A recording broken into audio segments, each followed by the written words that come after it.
નમસ્કાર વિદ્યાર્થી મિત્રો, ઓનલાઈન એજ્યુકેશનમાં આપ સૌનું સ્વાગત છે। ધોરણ 9 એની અંદર આપણે લેસન નંબર એટલે કે પાઠ નંબર જે છે 6 મેરી બીમારી શ્યામાને લેલી વિષય જે છે આપણો હિન્દી એની અંદર આપણો છઠ્ઠો પાઠ કે મેરી બીમારી શ્યામાને લેલી। લેખક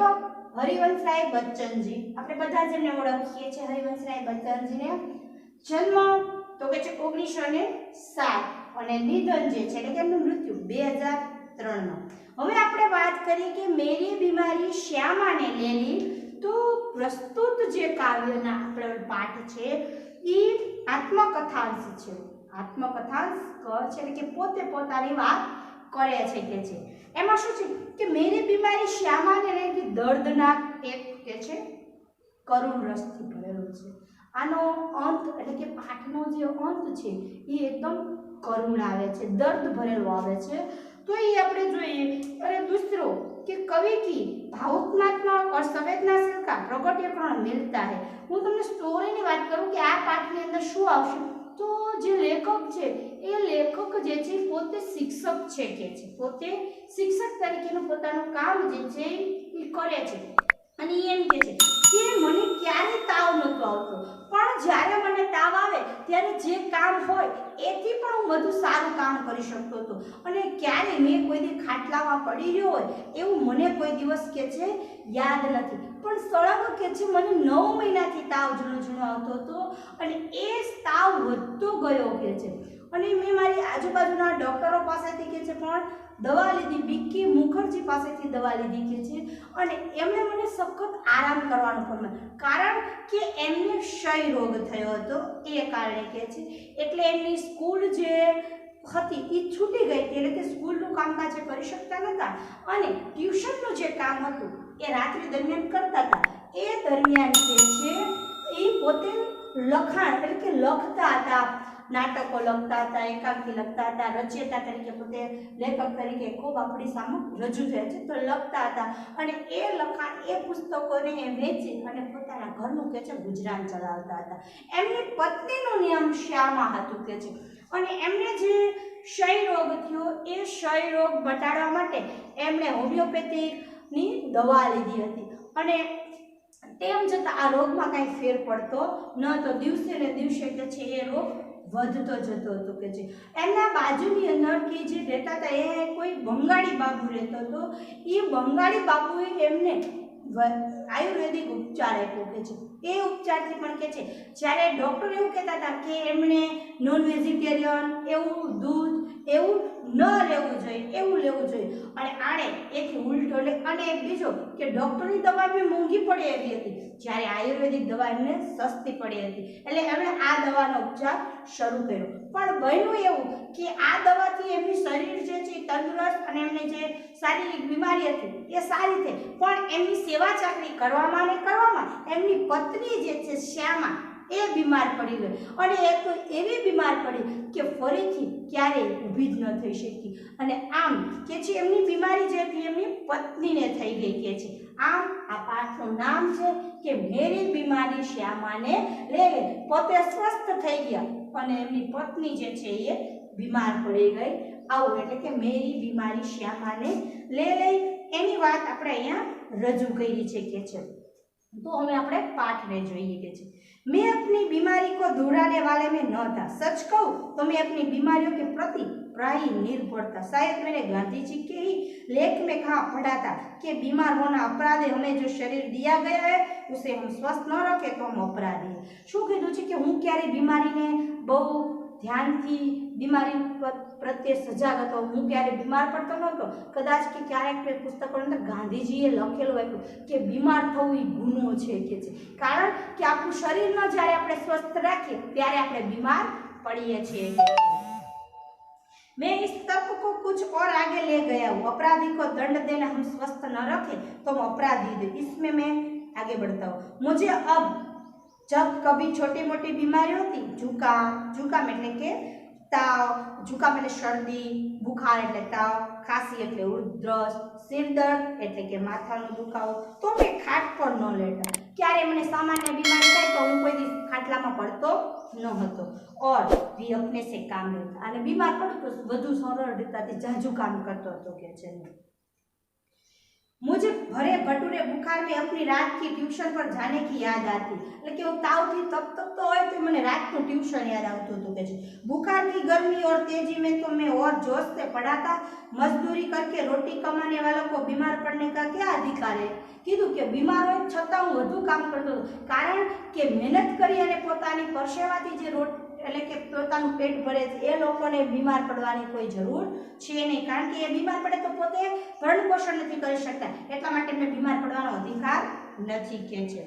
बीमारी अमीरों की हरामजादी है गरीबों को उसे पीछे न लगना चाहिए लिखने में तो ऊंचा बुखार मुझे सब तरह से सहायक प्रेरक और प्रोत्साहित लगता था एक तरह की आग जिसमें मेरी अनुभूतियों में ताप आता जिसने गल पिघल कर मेरा हृदय ढलता एक तरह की भट्टी जो मेरे विचार भाव कल्पनाओं को उबाल देकर उच्छलित करती है यह तो मैं ही नहीं कहूँगा कि बुखार में मैं अदबदा कर लिखता हूँ पर अगर मैं लिखना चाहता तो बुखार में मेरे लिए कोई बाधा नहीं बन सकता हल्के बुखार में तो मेरे सब काम हस्बो मालूम होते रहते कोई मेरा बदन छूकर कभी कहता था कि तुम्हें बुखार है तो मैं पट से जवाब देता था क्या बुखार है और भी है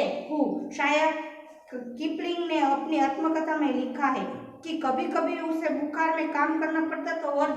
जब वो बुखार में होता तो और अच्छी कहानियां लिखता बुखार में कम लिखने में मुझे याद नहीं कैसा बना इनका निर्णय मैं न लूंगा प्रसंगवश मुझे યાદ આવે એટલે કે જ્યારે પણ તાવ હોય ત્યારે હું વધુ કામ કરતો હતો એક લેખક છે કિપલિંગ એણે પોતે સરસ મજાનું લખ્યું છે કે જ્યારે જ્યારે મને શરદી ઉધરસ તાવ હોય ત્યારે હું મારી જે રચનાઓ છે એને વધુ સુંદર બનાવતો હતો કે છે એમ મને પણ યાદ નથી કે બુખાર હોય ને મેં કોઈ લખ્યું ન પણ એક પ્રસંગ કે છે મને યાદ આવે છે કયો પ્રસંગ કે એમણે જે બે કહાની લખી એ એમને તાવથી તપતા હતા ને લખી કઈ બે કહાની तो क्या कि अपनी दो चट्टाने की दो सबसे बड़ी कविताएं नोबेल पुरस्कार ठुकरा दे पर दो चढ़ा એટલે કે બે એમની જે કાવ્ય છે ઠુકરા દો અને દો ચઢાણ એ બે એમણે તાવમાં તપતપતા લખી હતી આ બંનેને નોબેલ પુરસ્કાર પ્રાપ્ત થયેલો છે કે છે સિસિફસ બરક્સ હનુમાન મેને પ્યુરિસ મેં પડે પડે લીખી એટલે કે જ્યારે મને દાંતનો દુખાવો હતો ત્યારે આ સૂતા સૂતા જે છે એ કે છે મેં આ હનુમાનવાળી જે વાર્તા છે એને લખેલી હતી કે છે बहरहाल जब मैं अपनी जवानी पर था बीमारी मुझे पराजित न कर सकती थी अपनी जीत से बीमारी को पराजित कर देता था बुखार सुखार आखिर कितने दिन चलता विश्राम त्रिवेदी ने काम करते थे मार के पीछे भूत भागे मैंने अपने प्रयोग से सिद्ध किया था कि काम के पीछे बुखार भागे હવે એ કહે છે કે હું જ્યારે યુવાન હતો ત્યારે બીમારી મને હરાવી નથી શકતી અને હું બીમારીથી હારતો ન હતો કે છે વિશ્રામ ત્રિવેદીએ જેવી રીતના કહ્યું છે કે માર કે પીછે ભૂત ભાગે એટલે કે જ્યારે માર પડે ત્યારે ભૂત ભાગી જાય છે એવી જ રીતના મેં પણ સિદ્ધ કર્યું છે કે ભૂખા કામ કે પીછે જ્યારે કામ હોય ત્યારે તાવ વયો જાય છે કામ કે પીછે ભૂત ભાગે એટલે કે કામ હોય ત્યારે તાવ જે છે એ વયો જાય છે એ સૂત્રને કે છે મેં સિદ્ધ કર્યું છે यह बुखार मामूली न था इसका संबंध इस तूफान से जो पिछले 9 महीनों से मुझे झंझट कर रहा था और शांत होने से पूर्व મને જે અત્યારે તાવ હતો તો એ કોઈ સામાન્ય નહોતો 9 મહિનાથી હું તાવ સાથે ઝઝૂમતો હતો કે છે पूर्व सबसे अधिक विध्वंसक झटका मुझके दिए गया स्कूल बंद हो गए એટલે કે બહુ તાવના કારણે મારે જે સ્કૂલ જતો હતો દિવસ દરમિયાન એ બંધ થઈ ગયો ट्यूशन पर मैं जाता था ट्यूशन जવું પડતું હતું उनके आमदनी की मुझे जरूरत थी किताबों की बिक्री अभी नियमित नहीं थी कर्ज सिर पर चढ़ा था बुखार 10 दिन चला 20 दिन चला महीने भर चला 2 महीना चला जुलाई आ गए ताव जे छे हटवानुं नाम न लेतो હતો કે છે અને તાવ કે છે વધતો ગયો अब बुखार के साथ ट्यूशन ही न जाना અને હવે તો એટલો બધો વધી ગયો કે તાવ હોય ત્યારે હું ટ્યુશન પણ જઈ શકતો ન હતો કે दिन भर स्कूल में पढ़ाना भी पड़ता था बुखार का नमूना वह सुबह बिल्कुल नहीं शाम को 101 डिग्री से 102 डिग्री के बीच सवारे बिल्कुल कशुं ज नहीं जेम सांज पड़े एम 101 डिग्री 102 डिग्री थी मने ताव आवी जतो तो के छे कमजोरी दिन पे दिन बढ़ती रही कभी कभी धीमी खांसी दवा शौकिया दवा बाटू एक होम्योपैथी के कर रहा था कभी कभी सोचता था क्या मुझे तपेदिक हो गया है हो गया हो तो एलोपैथिक का इलाज तो अपने बूते पे बहार है आम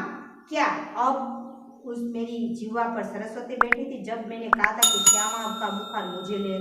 કે હવે તો બધી જ રીતના કહે છે આર્થિક પરિસ્થિતિ પણ સારી ન હતી પણ જ્યારે મેં કીધું હતું મારા જીભ ઉપર શું સરસ્વતી બેઠી હતી કે જ્યારે શ્યામા બીમાર પડી હતી અને મેં એવું કીધું હતું કે શ્યામાનો તાવ મને આવી જાય તો શું એ તાવ મને આવી ગયો છે કે છે बैठी हो तो कितना अच्छा है क्या मैं बीमार हूँ इसलिए श्यामा स्वस्थ શું સારું થયું કે સરસ્વતી તારે મારે એટલે હું બીમાર છું અને શ્યામા જે છે સ્वस्थ થઈ ગઈ છે કે છે जिसने पिछले 6 वर्षों से इन्हीं महीनों में ज्वर मुक्ति नहीं पाई અને 6 વર્ષથી એ બીમાર હતી પણ મેં જ્યારે કીધું અને એ સાજી થઈ ગઈ હું बीमार पड़ी गई पर श्यामा को मेरी बीमारी भीतर ही भीतर खा रही थी उसने अपने उछला बल से जैसे अपने को स्वस्थ कर लिया है वैसे मेरी चिंता न बन पाई उसके अतिरिक्त तो मैं कभी थोड़े बहुत दुबले हो जाता था एक दिन उसने मुझे कहा कि मैं डॉक्टर बीके मुखर्जी से अपनी परीक्षा कराऊं मैंने टाल मटोल की तो उसने ब्रह्मशस्त्र छोड़ दिए मैं जब तक अपने डॉक्टर को न दिखलाऊं तो वो खाना नहीं खाएगी ब्रह्मशस्त्र तो मानना ही पड़ा डॉक्टर बीके मुखर्जी को भय था कि मुझे क्षय रोग का आक्रमण हुआ है नुस्खा उन्होंने लिख दिया और कुछ दिन चिंता मुक्त होकर पूरी तरह आराम करने को कहा नुस्खा मुझे मौत का परवाना लगा क्या मेरे विदा का समय आ गया क्या इतने ही दिनों के लिए मैं आया था इतना ही गुनगुनाने केवल इतना श्रम संघर्ष करने इतने दुख संकट उठाने स्वागत के ही साथ विदा लूंगा तैयारी बंद लगी होने खुलती मेरी जीवन मधुशाला क्या मैंने अपने भविष्यवाणी स्वयं कर ली थी उससे मर्मवेदी प्रश्न था क्या श्यामा के भाग्य में लेवी चले હવે બન્યું એવું કે મારો તાવ દિવસે ને દિવસે વધતો ગયો એટલે શ્યામાને મારી ચિંતા બહુ જ થતી હતી એટલે શ્યામાએ કે છે મને એક દિવસ બ્રહ્મશસ્ત્ર છોડ્યું કે તમે ડોક્ટર બીકે મુખર્જી પાસે જાઓ હું જવા માટે ટાળતો હતો કારણ કે બીકે મુખર્જીની જે ફીસ હતી જે इलाज माटेना पैसा हता ते વધુ હતા અને હું શક્ય નતો એટલે શ્યામાએ કીધું કે જ્યાં સુધી તમે બીકે મુખર્જીની દવા નહીં લ્યો ત્યાં સુધી હું જમીશ નહીં એટલા માટે કે છે મારે માનવું પડ્યું અને હું બીકે મુખર્જી પાસે ગયો અને બીકે મુખર્જી એવું મને જણાવ્યું કે તમને ક્ષય રોગ થયો છે આથી તો હું ભાગી પડ્યો શું હું આટલા જ માટે કે છે આ જન્મ લીધો તો આટલું જ જીવવા માટે આવ્યો તો અને આમ કે છે શું મારી ભવિષ્યવાણી જે છે એ સાચી પડી આમ મર્મવેદી પ્રશ્ન જે છે એ મારા અંદર થઈ ગયા અને છેલ્લો પ્રશ્ન મને એ થયો કે શું શ્યામાના ભાગ્યની અંદર વિધવા થવાનું લખ્યું છે આવા બધા વિચારો કે છે મને આવા લાગ્યા પણ હવે આગળનો વિડિયો જે છે એમાં આગળના વિડિયોની અંદર તમે હવે પછીનું જે પાઠની અંદર આવશે એને તમે જોઈશો આજે તમે આ પાઠને આપણે અહીંયા પૂર્ણ રાખીએ